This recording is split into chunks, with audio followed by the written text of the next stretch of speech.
The stars burned cold in the darkness as Admiral Kira Volante watched her world die. From the bridge of her flagship, she could see the orange glow of burning cities on New Haven Colony below. The Vorthak ships hung in space like metal vultures, their dark hulls blocking out the light of distant suns. "How many ships do we have left?" Kira asked her second-in-command. Commander Hex Brutane looked at his screen with tired eyes. The numbers were not good. 12 ships, Admiral. That's all we have left in the entire fleet." His voice was quiet and sad. 3 months ago they had over 200 ships. Now they had 12. Kira closed her eyes for a moment. The Vorthak hegemony had been destroying worlds for 20 years. They moved from system to system like a plague, taking everything and leaving nothing behind. The Zalani Federation had fought hard, but it was not enough. The enemy had too many ships and their weapons were too strong. "The evacuation transports are ready to leave," reported Lieutenant Maya Cross from her station. "The last civilians are boarding now." Kira nodded. At least they could save some people. The transport ships would carry 50,000 Zalani to the outer colonies. It was not many compared to the millions they had lost, but it was something. She looked at the tactical display showing enemy positions. 200 Vorthak warships surrounded the system. Their commander, Warlord Zeth Karukan, was known for his cruelty. He never left survivors. Once the evacuation ships were gone, he would destroy everything else. "Admiral, we're getting a message from the Vorthak fleet," said Communications Officer Pete Williams. His young face was pale with fear. "Put it on screen," Kira ordered. The view screen flickered and showed a tall alien with gray skin and yellow eyes. Warlord Karukan wore black armor covered in strange symbols. When he spoke, his voice was like ice. "Zalani Admiral, your defense is over. Surrender now and I will make your deaths quick. Continue to fight and I will make them slow and painful." Kira stood up straight and looked directly at the alien warlord. "We will never surrender to you, Karukan. Our people will be free." The alien laughed, a harsh sound that made everyone on the bridge feel cold. "Then you will all die. I give you 1 hour to think about it." The screen went dark. Commander Brutane came to stand beside Kira. "Admiral, we cannot win this fight. 12 ships against 200 is impossible." "I know," Kira said softly. "But we have to try. We have to give the transports time to escape." She walked to the center of the bridge and looked at her crew. These were good people who had followed her through 3 years of war. They deserved better than this. "There might be one chance," she said suddenly. "The humans." Everyone turned to look at her. The humans were a new species that had appeared in the galaxy only 5 years ago. They came from a small area of space near the edge of the spiral arm. Most aliens knew very little about them. "The humans?" Commander Brutane shook his head. "Admiral, we tried to contact them before. They said they were not interested in galactic politics." "That was different," Kira replied. "That was when we wanted trade agreements and cultural exchange. This is about survival." She turned to Pete Williams at the communications station. "Send a message to Earth. Maximum power transmission. Tell them who we are and what is happening here." "What should I say, Admiral?" Kira thought for a moment. "Tell them we are about to be destroyed by an enemy that will not stop with us. Tell them the Vorthak will come for them next. Ask for any help they can give." Pete's fingers moved quickly over his controls. "Message sent, Admiral. But Earth is very far away. Even if they wanted to help, they could not get here in time." Kira knew he was right. Earth was 12 light years away.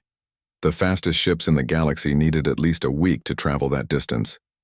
They had 1 hour. The evacuation transports began to move away from New Haven Colony. Kira watched them go and hoped they would reach safety. The Vorthak ships moved closer, preparing for the final attack. On the edge of the Kepler 442 system, space twisted and bent as a ship dropped out of hyperspace. It was not a Zalani ship or a Vorthak ship. It was something different. The USS Liberty hung in space like a gray metal shark. Captain Jake Morrison stood on the bridge of his ship and looked at the tactical display. What he saw made him angry. "Sir, we're picking up the Zalani transmission," reported his communications officer, Lieutenant Amy Fisher. They're asking for help against something called the Vorthak hegemony. Jake had heard of the Vorthak. Earth intelligence knew they were dangerous, but they had never attacked human space. The Liberty was on patrol duty, checking trade routes and making sure human colonies were safe. How many enemy ships? Jake asked his tactical officer. Scanning. Now, sir, I count over 200 Vorthak vessels. They have the Zelani fleet surrounded. Lieutenant Commander Brad Santos looked up from his screen. Sir, the Zelani only have 12 ships left. Jake's first officer, Commander Lisa Grant, came to stand beside him. Captain, this is not our fight. We have no orders to get involved in alien wars. Jake knew she was right. Earth Command had been very clear about staying out of galactic conflicts. Humans were still new to space travel compared to other species. Getting involved in alien wars could be very dangerous. But Jake had seen what the Vorthak did to conquered worlds. He had read the intelligence reports about empty planets and dead civilizations. If they were not stopped here, they would keep growing stronger. Lieutenant Fisher, open a channel to Admiral Volante, Jake ordered. Sir, are you sure about this? Commander Grant asked quietly. Jake looked at her with serious eyes. Lisa, if we don't help them now, how long before the Vorthak come for Earth? How long before it's our colonies burning? The view screen showed Admiral Kira Volante on her bridge. She looked surprised to see a human face. I am Captain Jake Morrison of the USS Liberty, Jake said. We received your message. What can you tell me about enemy positions and capabilities? Kira could not believe what she was hearing. Captain Morrison, you have one ship. The Vorthak have 200. This is suicide. Jake smiled, but it was not a happy smile. Admiral, humans have a saying. It's not the size of the dog in the fight, it's the size of the fight in the dog. He turned to his crew. All hands, this is the captain. We are about to engage a superior enemy force to protect innocent civilians. I will not order anyone to fight. Anyone who wants to transfer to the shuttle bay may do so now. Jake waited for 30 seconds. No one moved. No one left their post. Very well, Jake said. Commander Grant, sound general quarters. All weapons to full power. Helm. Set course for the Vorthak fleet. The Liberty turned and began to accelerate toward the mass of enemy ships. Inside the hull, 300 human crew members prepared for battle. They were scared, but they were also determined. Admiral Kira watched the human ship approach the Vorthak fleet. She had never seen anything like it. The Liberty was smaller than most battleships, but it moved with deadly purpose. All ships form up on the human vessel, she ordered. If they're willing to fight for us, we'll fight beside them. The 12 remaining Zelani ships moved to follow the Liberty. 13 ships against 200. It should have been hopeless. But Jake Morrison was about to show the galaxy what humans could do when they were angry. Warlord Zeth Karukin stared at his tactical display with confusion. A new ship had appeared at the edge of the system. It was not Zelani. The hull design was different, more angular and crude-looking. His sensor officer reported it was much smaller than their battleships. What is that thing? Karakan demanded. His yellow eyes glowed with anger. He did not like surprises during battle. Unknown vessel, Warlord, replied his tactical officer. The design is not in our databases. It appears to be primitive construction. Karukan laughed harshly. The Zelani were so desperate they had called for help from some backward species. It did not matter. One more ship would not change anything. Send Squadron 7 to destroy it, he ordered. 20 ships should be enough to deal with one primitive vessel. Then we can finish the Zelani. The 20 Vorthak ships broke away from the main fleet and moved toward the Liberty. They were sleek vessels with curved hulls that gleamed like black metal. Their energy weapons glowed blue and ready. On the Liberty's bridge, Captain Jake Morrison watched the enemy squadron approach. His tactical officer, Lieutenant Commander Brad Santos, gave him the numbers. 20 ships inbound, Captain. They're moving in standard attack formation. Energy weapons charging. Jake nodded. He had studied Vorthak tactics during the flight to Kepler 442. They liked to use overwhelming firepower and expected their enemies to retreat or surrender quickly. They're about to learn something new, Jake said quietly. He turned to his weapons. Officer. Lieutenant Parker, are the railguns ready? All 6 batteries loaded and charged, sir, reported Lieutenant Ben Parker. The young man's hands moved quickly over his controls. Nuclear missiles armed and ready in tubes 1 through 20. Commander Lisa Grant looked worried. Jake, those are some big ships. Are you sure our weapons will work against their shields? Jake smiled grimly. Lisa, human weapons were designed to fight other humans. We've been at war with each other for thousands of years. These aliens have never seen anything like what we can do. The Vorthak squadron spread out as they approached. Their commander, Sub-Admiral Crix Valdane, opened communications with the strange ship. Unknown vessel, you are interfering in hegemony business. Withdraw immediately or be destroyed. Jake's response was simple. This is Captain Morrison of the USS Liberty. You have one chance to withdraw from this system. Leave now or face the consequences. Sub-Admiral Valdane laughed. One primitive ship threatening 20 Vorthak warships. It was the funniest thing he had heard all day. Destroy them, he ordered. The Vorthak ships opened fire together. 20 streams of blue energy lanced toward the Liberty. The human ship's shields flared bright as they absorbed the blast. Alarm sounded on the bridge. Shields at 60%, reported the shield officer. They pack a punch, Captain. Now it's our turn, Jake said calmly. All weapons, fire at will. The Liberty's railgun batteries roared to life. 6 massive electromagnetic launchers hurled tungsten slugs at 30% the speed of light. The metal projectiles struck the lead Vorthak ship before anyone could react. The tungsten slugs punched through the alien shields like they were made of paper. They tore into the hull, ripping through armor and bulkheads. The lead ship exploded in a ball of fire and debris. What was that? Sub-Admiral Valdane screamed as his flagship shook from the explosion nearby. Before anyone could answer, the Liberty's missile pods opened. 20 nuclear warheads streaked toward the Vorthak formation. The aliens had never seen weapons like these. Their point defense systems were designed to stop energy beams, not fast-moving physical projectiles. 3 more Vorthak ships vanished in nuclear fire. The remaining 16 tried to scatter, but the Liberty was already firing again. The railguns spoke once more, their tungsten rounds finding targets with deadly accuracy. Lieutenant Parker worked his controls like a master musician. Direct hit on Target 7.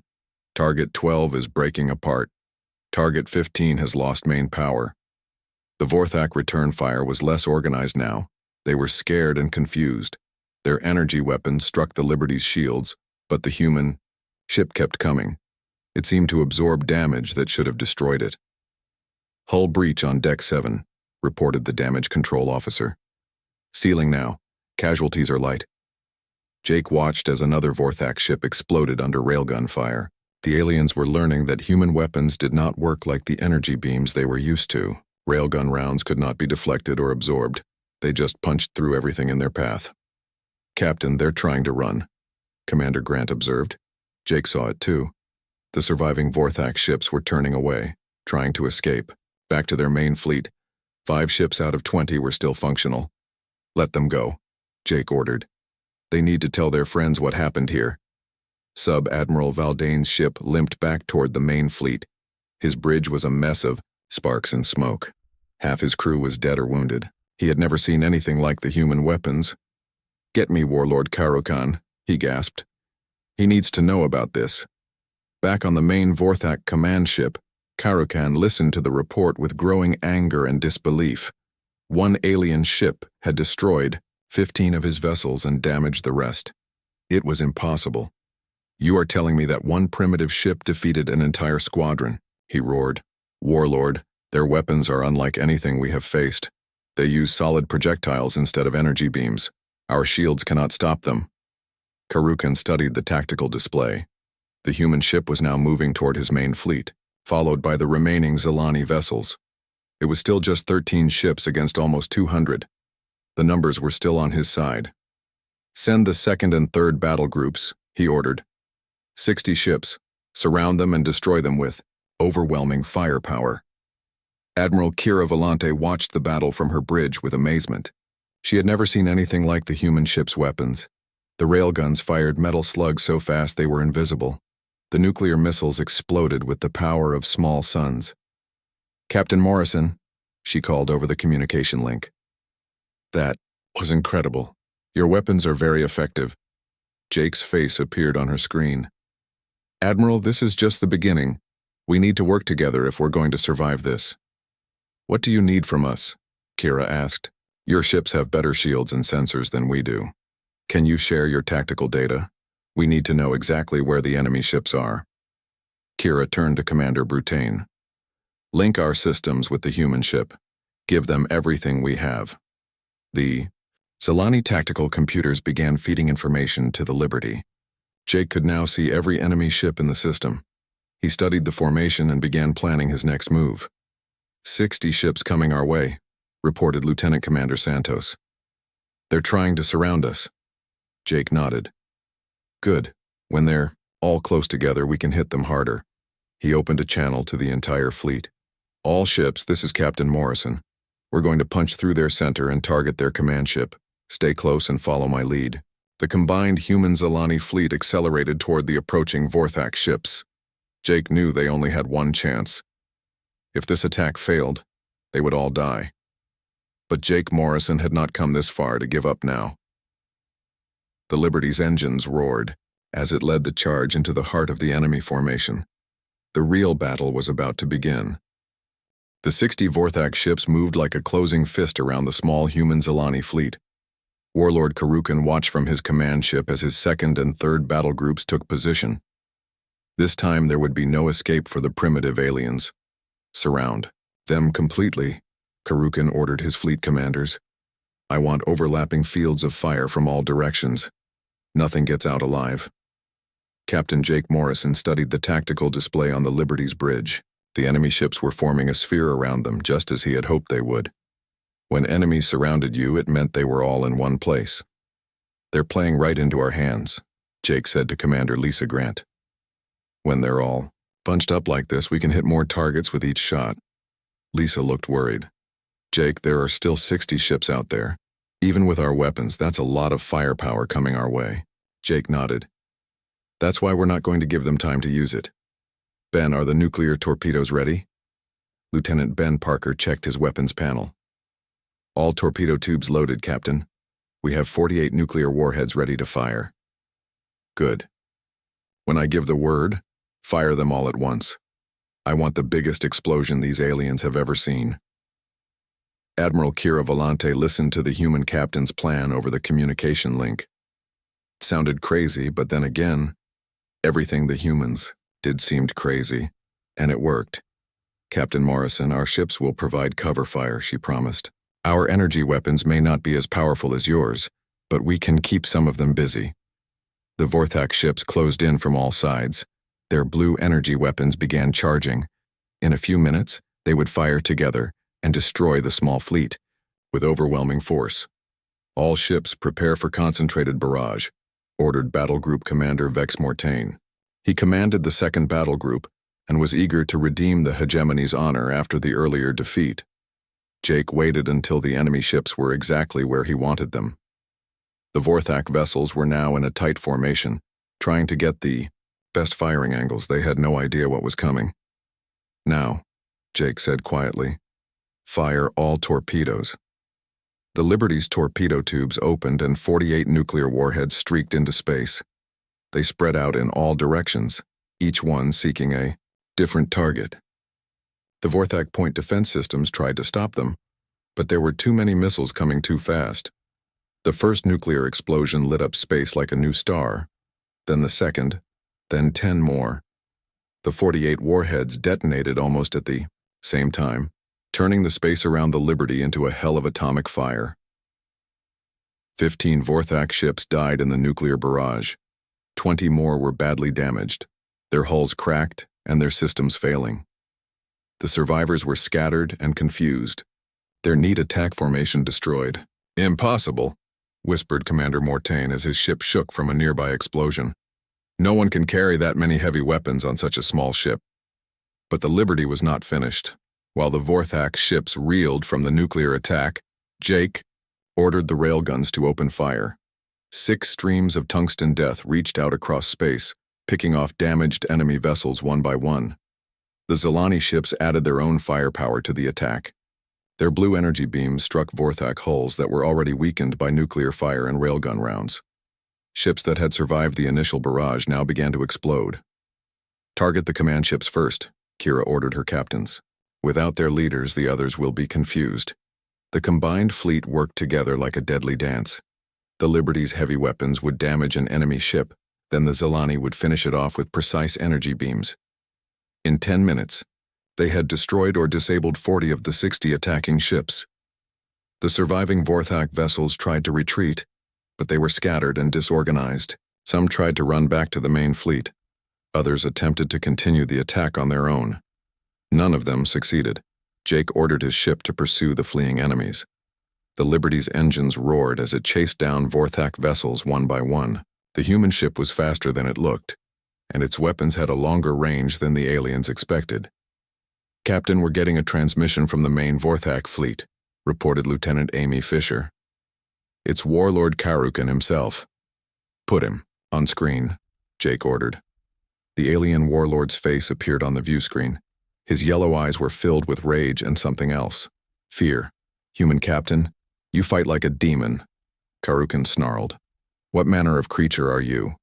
Jake stood up and looked directly at the alien commander. "I'm just a human, Karukan, and you just learned why that should scare you." "This is not over, human. I have 140 ships left. You have only one." Jake smiled coldly. "Then you better hope 140 is enough." Karukan cut the transmission, his face twisted with anger. He had lost almost 60 ships to a single enemy vessel. His reputation as an unstoppable conqueror was in ruins. "Warlord, what are your orders?" asked his tactical officer. Karukan stared at the tactical display. The human ship had somehow destroyed over half his attack force. His remaining ships were frightened and demoralized. Some of his captains were already requesting permission to withdraw from the system. "We need reinforcements," Karukan admitted. "Send a message to Fleet Command. Tell them we have encountered a new enemy species with unknown weapons. Request immediate support." His communications officer looked nervous. "Warlord, Fleet Command will want to know why we need help to defeat one ship." Karukan's eyes flashed with fury. "Because that one ship fights like 100. Send the message." Back on the Liberty, Jake gathered his senior officers in the briefing room. The ship had taken some damage in the battle, but nothing critical. More importantly, they had proven that human weapons could defeat Vorthak technology. "We hurt them bad," reported Lieutenant Commander Brad Santos, "but they still have a lot of ships left, and they'll be more careful now." Commander Grant nodded. "They won't underestimate us again. The next attack will be different." Jake looked at his tired officers. They had been fighting for hours, and the real battle was still ahead. "How are our supplies?" Ben Parker checked his tablet. "We used up most of our nuclear torpedoes in that last attack. We have maybe 12 left. Railgun ammunition is at 60%. We can fight, but not for much longer." Jake knew they were in trouble. The Liberty was a powerful ship, but it could not carry unlimited ammunition. They needed to end this fight quickly, or they would run out of weapons. "Admiral Volante wants to meet with you," Amy Fisher reported. "She says the Zilani Council has a proposal." Jake nodded. "Tell her I'll beam over to her ship in an hour. Lisa, you have the bridge." As Jake prepared to meet with the Zilani leaders, he wondered what they could offer. The Liberty had saved them from destruction, but the war was far from over. Karukan still had enough ships to destroy the entire system. The human captain did not know it yet, but the real test was still coming. The Vorthak warlord was planning something desperate, and it would push both sides to their limits. The battle for Kepler 442 was about to reach its deadly climax. Captain Jake Morrison walked through the corridors of Admiral Kira Volante's flagship. The Zilani ship was very different from the Liberty. The walls were smooth and curved, glowing with soft blue light. Everything looked elegant and peaceful, which was strange during a war. Kira met Jake in her conference room along with 3 other Zilani leaders. They all had pale blue skin and large dark eyes. When they looked at Jake, he could see respect and gratitude in their faces. "Captain Morrison, you have done something amazing today," Kira said as they sat down at a round table. "Our military experts are studying the recordings of your battles. We have never seen weapons like yours." Jake nodded politely. "Thank you, Admiral, but we're not done yet. Karukan still has over 100 ships out there." One of the other Zalani leaders, an elderly male named Elder Tren Vaxius, leaned forward. "Captain, we need to discuss something important. Our long-range sensors have detected more Vorthak ships coming to this system." Jake felt his stomach drop. "How many more ships?" "At least 300, Kira replied quietly. "They will arrive in 18 hours. When they get here, Karukan will have over 400 ships total." The room went silent. Jake thought about the Liberty's remaining ammunition, 12 nuclear torpedoes and 60% railgun rounds. It would not be enough to fight 400 enemy ships. "There is something else," Elder Vaxius continued. "Our intelligence network has learned that Karukan is planning to use a planet-killer weapon on New Haven Colony. If he cannot conquer the system, he will destroy it completely." Jake stood up and walked to the window. He could see New Haven in the distance, a beautiful blue and green world with 2 billion Zalani living on it. The thought of all those innocent people dying made him angry. "What kind of planet killer?" he asked. "A gravity bomb," Kira explained. "It creates an artificial black hole that destroys everything in the system. Karukan has used them before when he met strong resistance." Jake turned back to face the Zalani leaders. "How long do we have?" "The gravity bomb takes 6 hours to charge," Elder Vaxius said. "Once Karukan starts the process, nothing can stop it except destroying his command ship." Jake thought quickly. The Vorthak command ship was huge, probably 10 times larger than the Liberty. It would be heavily defended and surrounded by hundreds of other ships. Getting close enough to destroy it would be almost impossible. "There might be a way," Jake said slowly, "but it would be very dangerous." He returned to his seat and looked at each of the Zalani leaders. "My ship is fast and heavily armed, but we cannot fight 400 ships at once. We need a plan that uses our advantages." Kira leaned forward. "What do you have in mind?" "Karukan thinks like a traditional military commander. He expects us to fight a defensive battle, trying to protect New Haven from long range. He will not expect us to attack his command ship directly." Elder Vaxius shook his head. "Captain, that would be suicide. His command ship is surrounded by his entire fleet." Jake smiled grimly. "Maybe, but humans have a saying, sometimes the best defense is a good offense. If we can get close to his command ship and destroy it, the rest of his fleet will be confused and leaderless." "How do you propose to get through 400 ships?" asked another Zalani leader. Jake was quiet for a moment, thinking through the plan in his head. "We use everything we have left, all our nuclear torpedoes to clear a path. Then we ram his command ship with the Liberty." The Zalani stared at him in shock. Kira was the first to speak. "Captain Morrison, you are talking about sacrificing your ship and your entire crew." "Maybe," Jake admitted, "but if we do nothing, everyone in this system dies anyway. At least this way we have a chance to save New Haven." He stood up again. "I need to get back to my ship and talk to my crew. This has to be their choice too." An hour later, Jake stood on the Liberty's bridge addressing his 300 crew members over the ship's communication system. He explained the situation honestly. The enemy reinforcements, the planet killer weapon, the desperate plan to stop it. "I will not order anyone to do this," Jake said. "This is a volunteer mission. Anyone who wants to leave can take the shuttle. To the Zalani ships, no one will think less of you." Jake waited. The bridge was completely silent. Then Commander Lisa Grant stepped forward. "Captain, where you go, we go," she said simply. One by one, the other officers on the bridge nodded their agreement. Throughout the ship, the crew made the same choice. Not a single person asked to leave. Lieutenant Ben Parker spoke for many of them. "Sir, we knew this was dangerous when we came here. If we die today, at least we die trying to save innocent people." Jake felt proud and sad at the same time. These were good people who deserved to go home to their families. But they were willing to sacrifice everything to do what was right. Very well, Jake said. All hands prepare for battle. This is going to be the fight of our lives. The Liberty began moving toward the Vorthak fleet. Behind them, the Zelani. Ships took defensive positions around New Haven. If the human ship failed, they would make a last stand at the planet. Warlord Karakan watched the human ship approach on his tactical display. He could not believe what he was seeing. One small ship was attacking his entire fleet head-on. Warlord, the human ship is on a direct course for us, reported his tactical officer. Their weapons are armed. Karukan laughed, but it was not a happy sound. The human captain has gone insane. He thinks one ship can fight 400. Should we concentrate our fire on them? Asked his second in command. Yes. All ships, target the human vessel. I want it destroyed before it gets within weapons range.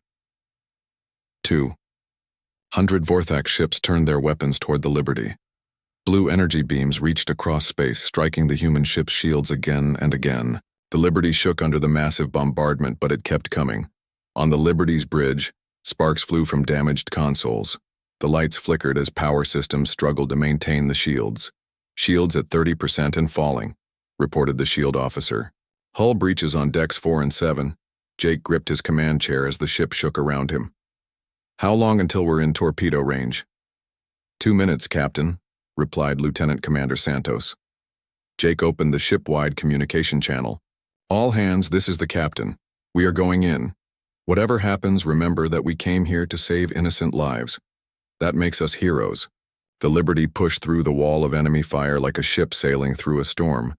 Its armor was melting under the concentrated attack, but the human ship refused to die. Torpedo range in 30 seconds, Santos announced. Jake looked at his weapons officer. Ben, when I give the word, fire everything we have left. I want a clear path to that command ship. Ben Parker's hands moved over his controls. All remaining nuclear torpedoes armed and ready, sir. The distance closed rapidly. The Vorthak command ship grew larger on the view screen, a massive dark shape bristling with weapons. It was the size of a small city. Now! Jake shouted. Fire! All torpedoes. 12 nuclear warheads streaked toward the enemy formation. They exploded in sequence, creating a corridor of atomic fire through the Vorthak fleet. Several enemy ships were destroyed, others badly damaged. The Liberty shot through the gap, racing toward Karukan's command ship at maximum speed. Ramming speed, Jake ordered. All hands, brace for impact. The Liberty raced through space toward the massive Vorthak command ship. The human vessel was badly damaged, its hull glowing red-hot from enemy fire. Pieces of armor floated away behind it like metal tears. Warlord Karukan watched in disbelief as the small ship approached his flagship. The human captain was actually trying to ram a ship 10 times larger. It was the most insane thing he had ever seen. All weapons, concentrate fire on that ship, Karukan screamed. Destroy it now. Every gun on the command ship turned toward the Liberty.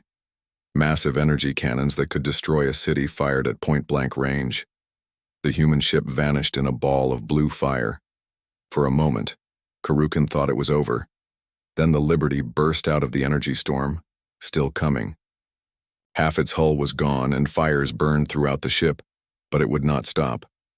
On the Liberty's bridge, Captain Jake Morrison held onto his command chair as the ship shook apart around him. The main lights were gone, replaced by the red glow of emergency power. Smoke filled the air. Hull breach on all decks, shouted the damage control officer.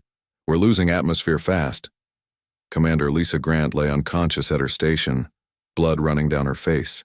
Lieutenant Commander Brad Santos was trying to keep the navigation systems working with sparks flying around him. Ben, Jake called to his weapons officer. Can you give me one more shot?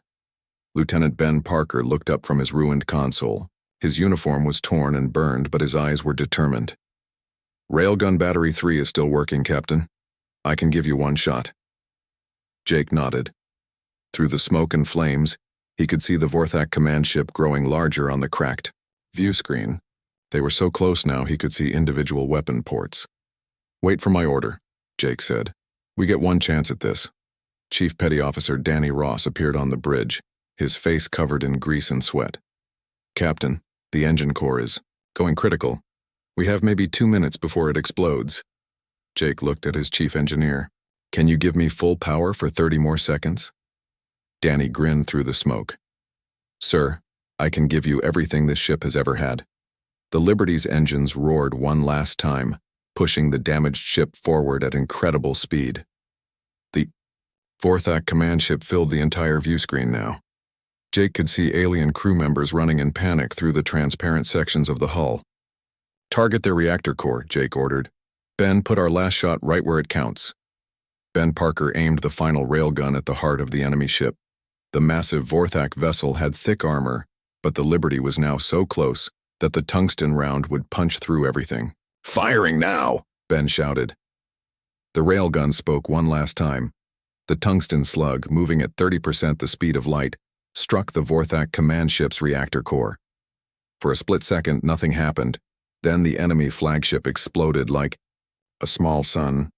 The blast caught the Liberty and threw it spinning through space. The human ship's hull cracked like an egg and the engine core finally gave up. Emergency lights failed throughout the vessel. Jake felt himself flying through the air as the ship tumbled. He hit a bulkhead hard, and everything went black. Admiral Kira Volante watched from her bridge as both ships disappeared in the massive explosion. For a moment, the blast was so bright it outshone the system's star.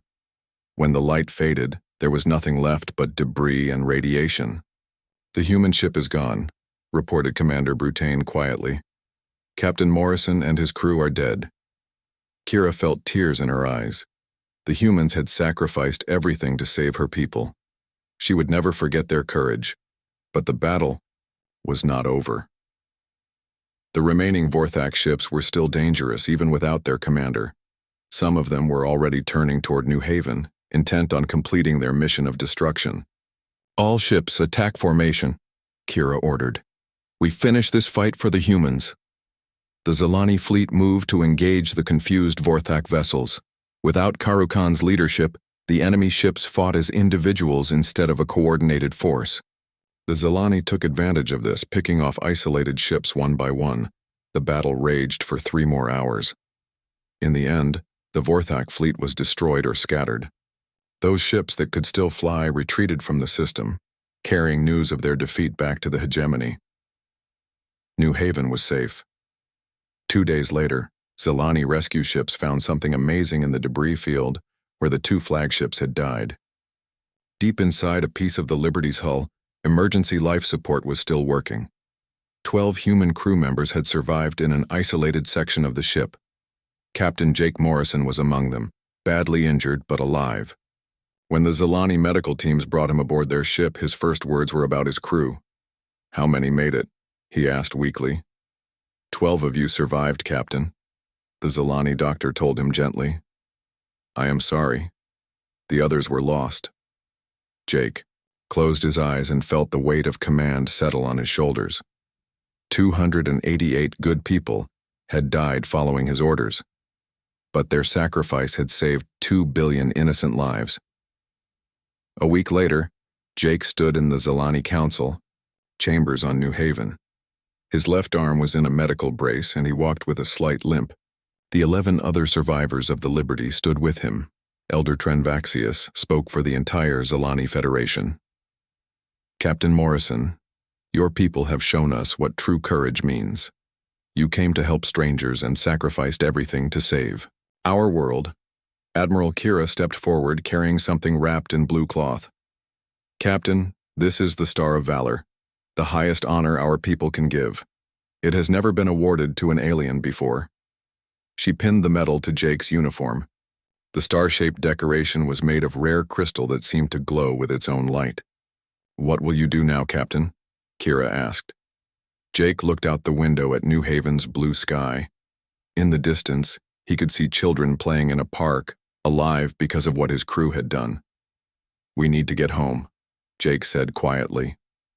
Earth needs to know what happened here. The Vorthak will not give up. They will try again, and next time they might attack human worlds. Kira nodded. We will provide you with one of our fastest ships and a full crew. But Captain Morrison, please remember that you will always have friends among the Zalani people. 3 weeks later, The Zilani courier ship dropped out of hyperspace at the edge of Earth's solar system. Jake and his 11 survivors were finally home. The ship that met them was the USS Constitution, Admiral Patricia Stone's flagship. When Jake stepped aboard, he was surprised to see 30 more human ships waiting in formation. "Captain Morrison," Admiral Stone said as she greeted him, "your message about the Vorthak threat has been taken very seriously. Earth Command is mobilizing the entire fleet."